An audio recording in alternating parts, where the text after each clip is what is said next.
আক আক ও বন্ধু খাওয়ার আক, এই আখ হয় ফাপ ফাপের ফাপ, হয় বাপের বাপ সে যে ধর্মের আক।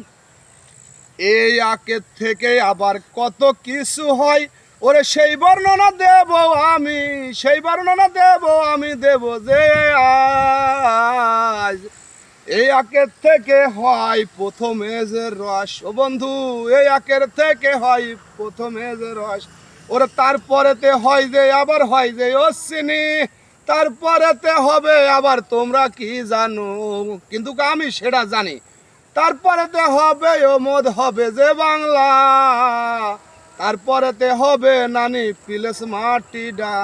ওরে এই কথা বলি আমি, বলি মনে মনে, আবার পিলেস মাটি হয় যে তাতে মাটির ধাই ভুয়ে, আবার ধুয়ে পাগড়ি গেলেও বদি খাবার আশা করে, আবার গ্যান্ডারি যায় খুব সাধারণ।